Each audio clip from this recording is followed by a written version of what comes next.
Today, we're going to talk about New Year's resolutions, why I stopped setting them starting this year, and what I did do instead. And it's not too late for you to try it too.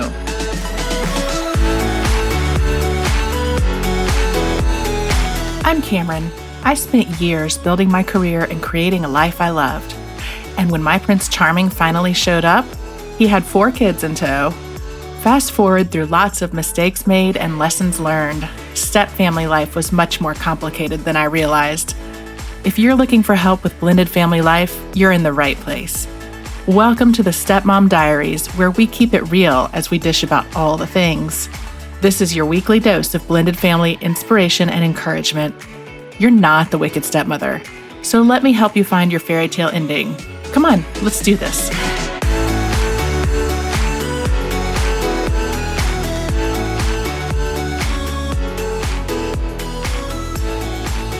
Happy New Year! I know this holiday season has definitely been unlike any other, but I hope you found ways over the holidays to create your own joy. I know I took a couple of weeks off from work and from doing this podcast so that I could come back in 2021 completely refreshed and renewed. Well, the time off was not quite as relaxing as I had hoped, but I guess it never really is it? But it was a nice break, and I got to spend some time with family, and it was good. So before we get started, just a couple of quick things. First, you can always find the show notes for my podcast episodes online. And this episode will be at thiscustomlife.com/episode 11. So any resources or anything I mentioned, you can go there and have access to it. And if you enjoy the podcast, if you enjoy the Stepmom Diaries, would you mind just taking a quick minute and heading over to Apple Podcasts and giving me a nice review? It really does help stepmoms find me, and I'd really appreciate it. And I wanted to let you also know that I am now on the new social media app, Clubhouse. If you are on it, you can find me at Stepmom Support, or just look up my name, Cameron Normand. If you're not familiar with Clubhouse, it is an audio app that allows for real-time discussions, and they break out into different rooms with different topics, and it's really interesting. It's unlike any other social media that I've seen, but I hosted my first stepmom room this week. We had a great discussion, and I know that there will be lots more to come. So if you are on Clubhouse, or if you get on Clubhouse, look me up and follow me. So, okay, let's get back to the new year. I don't know about you, but as much as I love the holidays, and I really do, I know I always talk about how I came into this marriage with 30 boxes of Christmas decorations. That's right, 30. And if you think that has stopped me from buying more, you are wrong. But as much as I do love the holidays, there is a little part of me as a stepmom that kind of dreads them. And I don't think that that's uncommon for stepmoms, right? I mean, I don't know about you, but there's so many complicating factors around the holidays. You know, do you have the kids? How are you handling gifts? Do you have to coordinate with the other house? What are you going to do about holiday cards? And I don't know. I mean, maybe this is your first year doing this and you're wondering about your place in your new family, trying to figure out what your holiday traditions are going to be, how to make the holidays special for your stepkids, and frankly, how to make them special for you as a new couple, you know? And going back to the whole holiday card thing, that's a tough one too. And honestly, maybe I shouldn't tell you this, but I'm going to. I haven't sent holiday cards in like 3 years. Before I got married, I sent them every single year without fail. I always sent holiday cards. Our first year of marriage, Craig and I sent out a big old card, like a fold out, like 4-page kind of thing. Not like a letter, but like a fold-out card with pictures of all the kids and like a little update on each child and an update on us. And, I was so excited about the card, and it really showed our kind of picture perfect from the outside little blended family, right?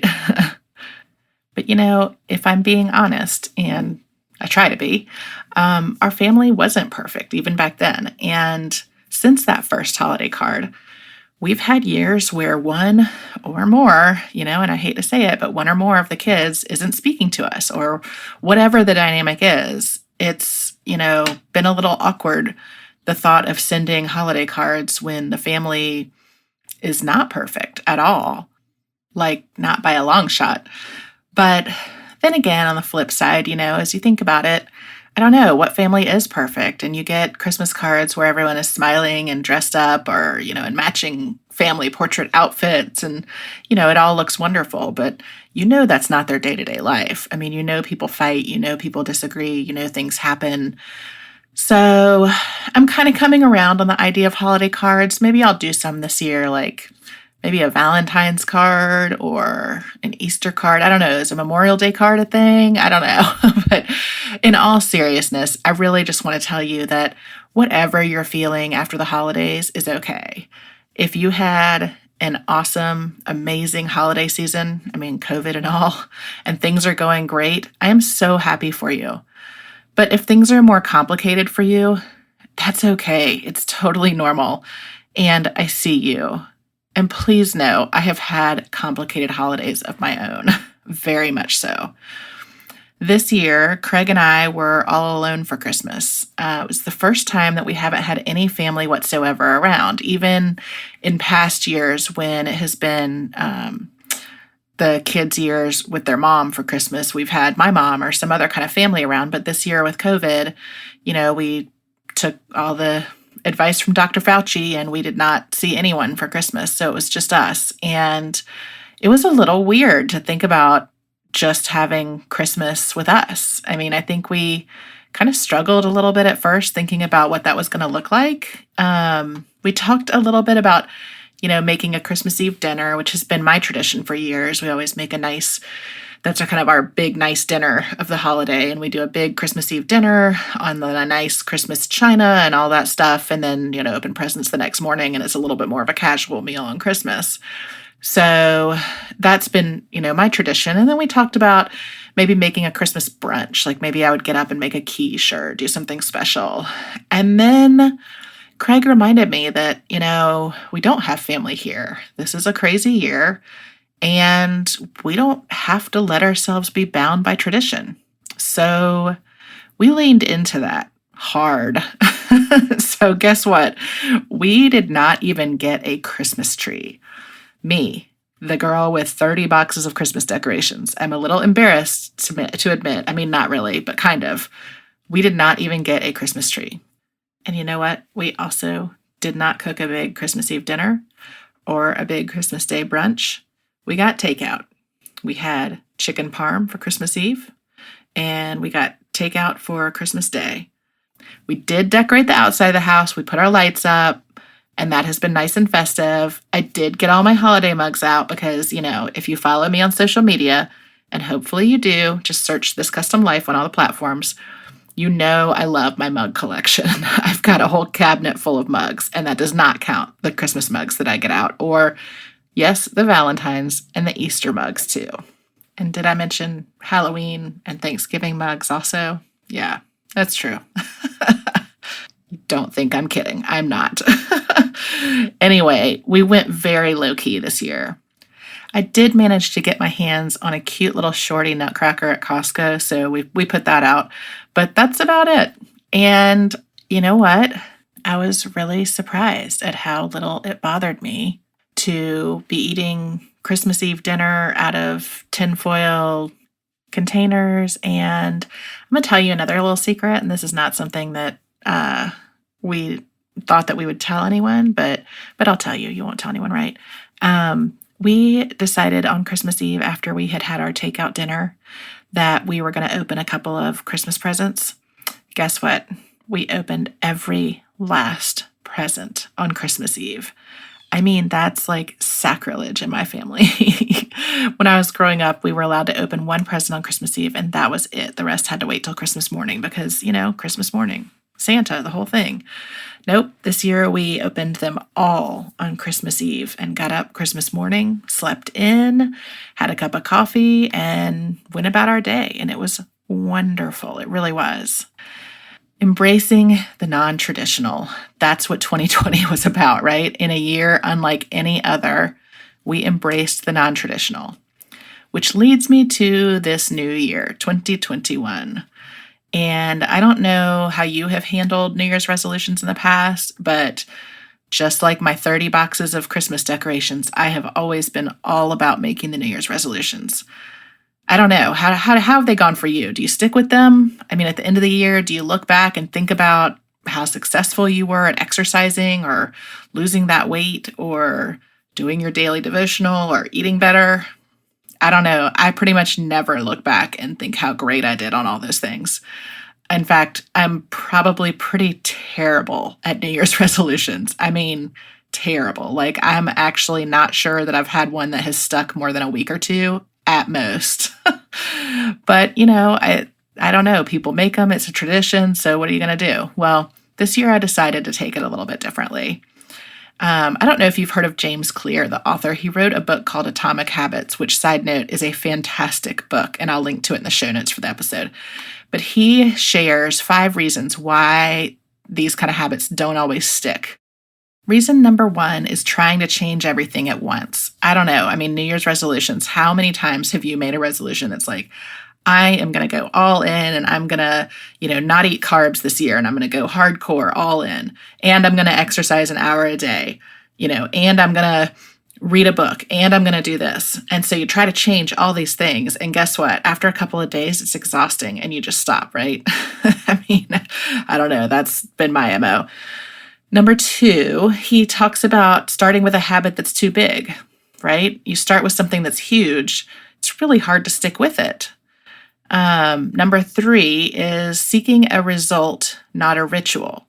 So they talk about this a lot with weight loss, right? You think about, I'm going to, look great in a bikini. I'm going to lose the 20 pounds. You don't think about sort of the in-between step of, I'm going to get healthy. I'm going to have a daily lifestyle change. So it makes it a little harder to actually change, Number 4, not changing your environment.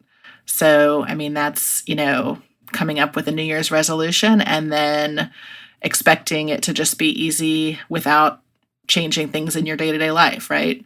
And then number 5, assuming small changes don't add up.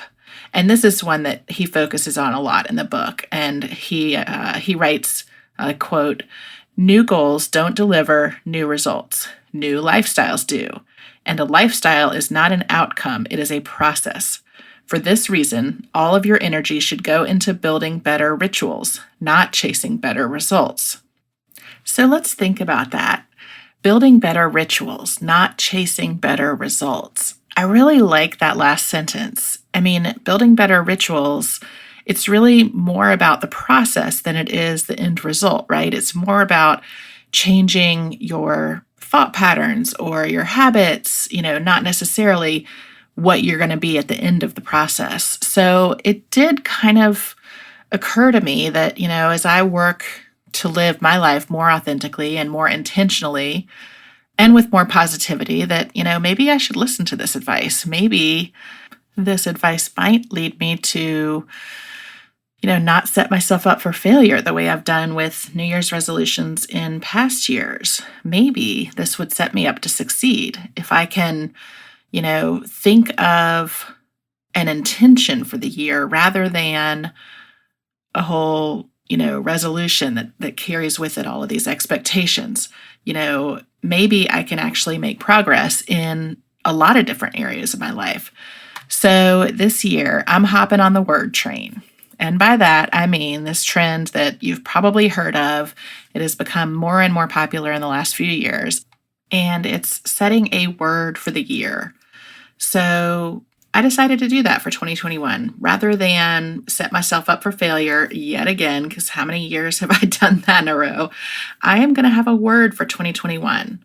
And I know that a lot of people have been doing this for years now, so maybe I'm Johnny come lately, but whatever. I'm going to try it and I will let you know how it goes. But to me, it seemed like a great way to set an intention and then, find a word that would apply in all aspects of my life. So here goes. Is there a drum roll? I don't have any good special effects sounds. I'm really sorry about that.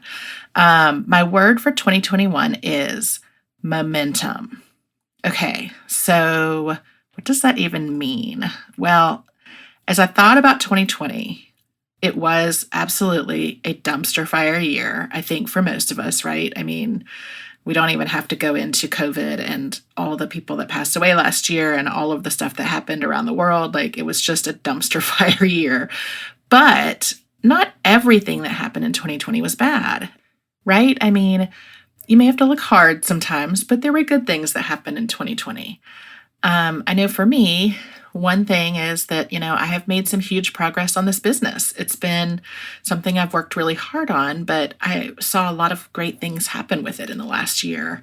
And, in the last year, since I have really focused on stepmom support, I have connected with so many women, and I've had some real breakthroughs in helping them deal with really complicated issues.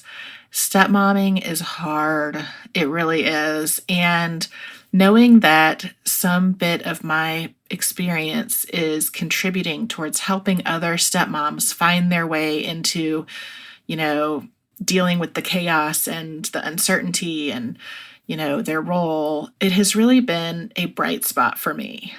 I've also made some progress in the last year in understanding myself better and my own dynamic.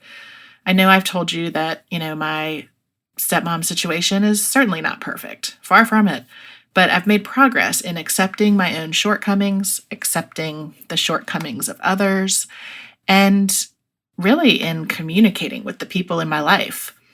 So as I thought about it, what I really want to do in 2021 is build and grow and take the progress that I've made in the last year in every area, however big or small that was, and build on it. So, momentum. I want to spend 2021 building on the momentum I started in 2020 and gaining even more this next year. And I mean in really every area. Personally, I hope it looks like building a little bit on the self-care that I have started in the last couple of years, knowing that I am no good to anyone else if I'm not taking care of myself. What does that look like? It's really making sure I'm in a good place mentally and physically. It's doing a better job of taking a step back sometimes. It's, relaxing at other times, eating better, going for a walk, using the damn Peloton. I mean, seriously, using the Peloton. It's not a resolution because I'm not making those, but momentum. I'm going to use the Peloton. But it's also building on some of the communication skills that I've, been able to acquire in the last couple of years. Being able to take a step back and pause before I react, trying to look at things a little more objectively sometimes, which is really hard, especially as a stepmom, because you're really in it sometimes. You're really in those situations. And it's hard to take a step back and think about things from your partner's perspective or, from the bio mom's perspective or from the child's perspective. So being able to do that is something I want to build on. Professionally, in my day job, I have done a pretty decent job of always seeking the space to grow and to learn. And so I want to continue that. And I've been really lucky through pretty much every job I've had in my career.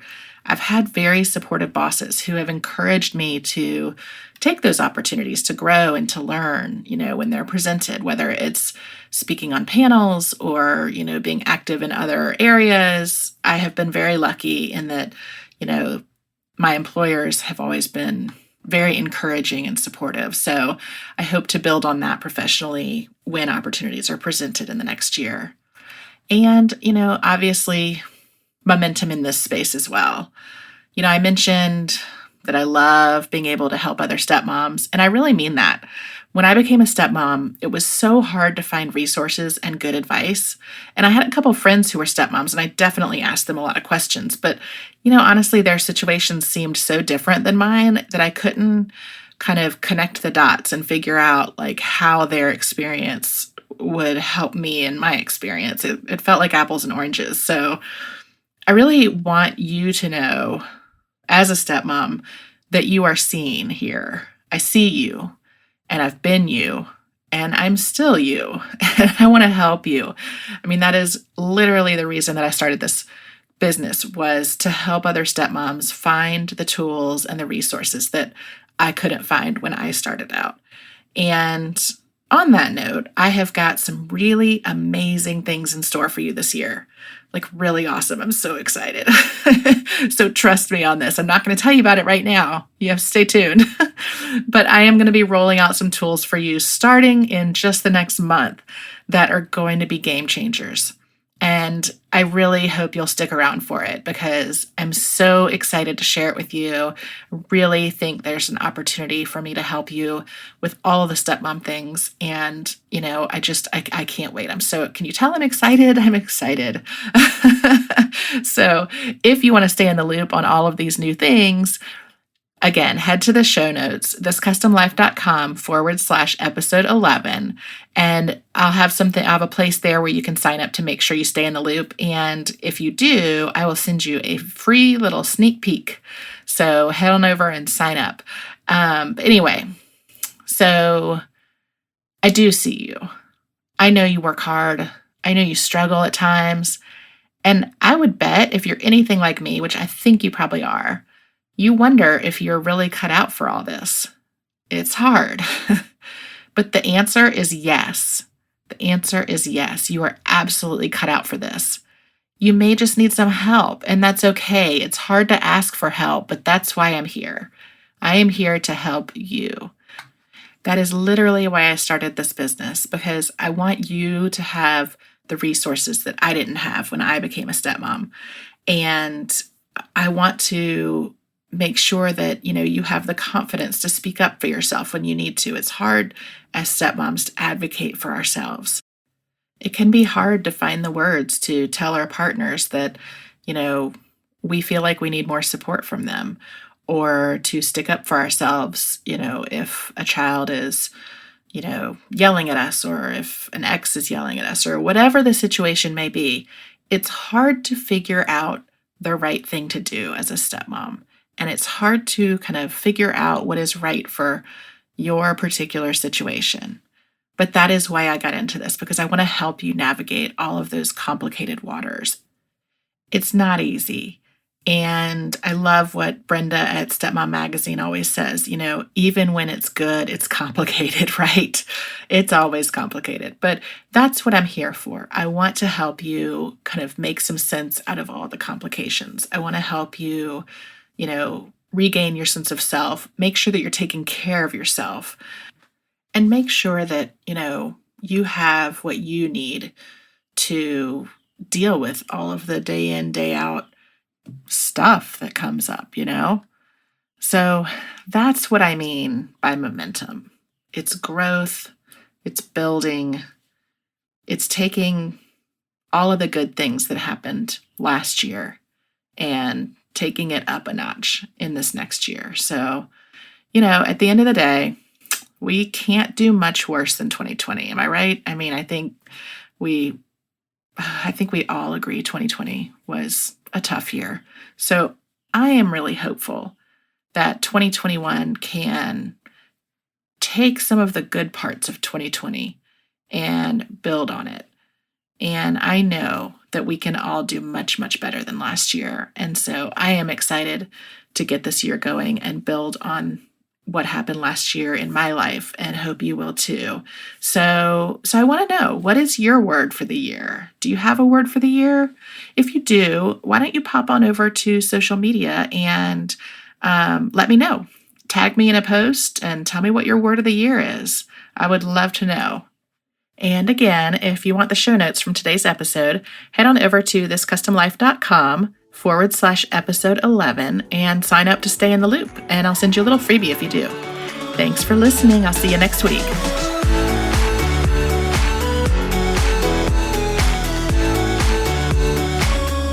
That's it for this week. If you've enjoyed our chat, I hope you'll help spread the word. Share this episode with friends and head on over to wherever you listen to podcasts and leave me a review. And don't forget, for more great stepmom content, head on over to thiscustomlife.com and follow me on social media. Just search This Custom Life on Facebook, Instagram, Twitter, and Pinterest. Until next time, you keep being you and know that we are in this together. See you here next week.